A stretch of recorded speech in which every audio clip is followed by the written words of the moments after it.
A burial space atop his grandfather's tomb facing the Caribbean Sea, the final resting place for 35-year-old Alexander Palacio. The parolee was released just a few weeks ago after having served a stint at the Belize Central Prison. On Friday night, sometime after 7 o'clock, Palacio was walking in the vicinity of Indianville when he came under fire. A pair of men had waylaid him and struck with extreme prejudice when the opportunity presented itself. I was at home in the evening.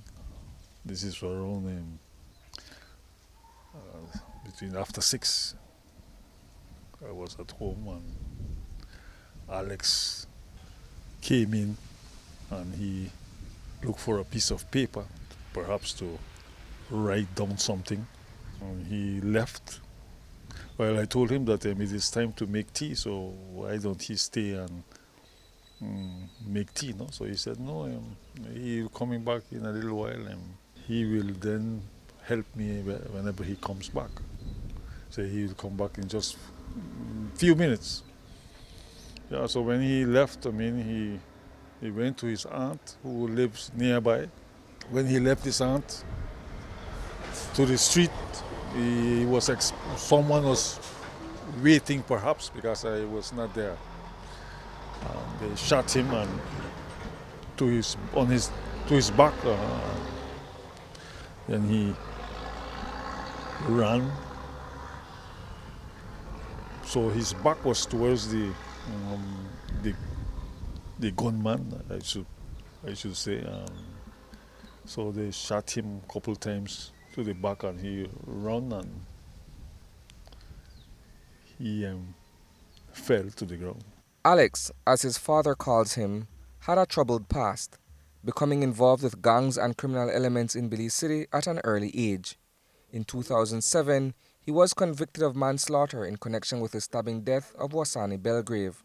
He was sentenced to 16 years but was released on parole back in November.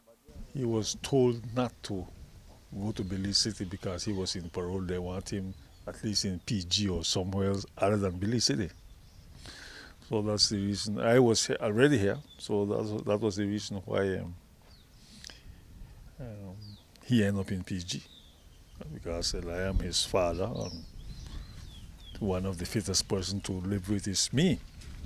But I cannot say about what actually happened.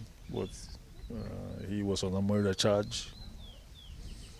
Um, the the relatives of his victim lives in Belize City, so they said it's better to come to Belize, to come to PG.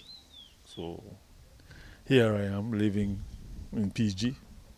So he came to me and I we prepared for his stay. Despite seeking refuge in Punta Gorda on the advice of his parole officer, Alex was not spared the wrath of the underworld.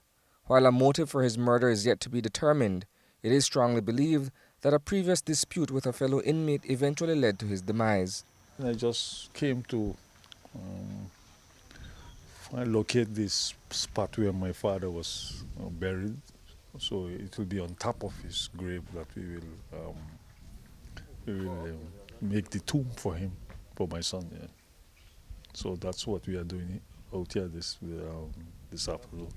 For this father, the tragedy and the resulting heartbreak is compounded by the knowledge that his only remaining son met a similar fate as that of his siblings, cut down violently in a hail of bullets. I have to redo my life because I was depending on the last one. So I really don't know how to think. I really don't know how to go about continuing my life because, well, my depend upon is being taken away from me. So I am single and I just want to live my life one day at a time. But I am not happy, so I think I am out of words too due to my condition or my situation. Punta Gorda police, under instructions from the upper echelon of the Belize Police Department, did not make themselves available for comment. The release issued by the press officer indicates that Palacio's killers fled the scene of the shooting immediately thereafter. According to the grieving father, at least one of the two men remains in police custody.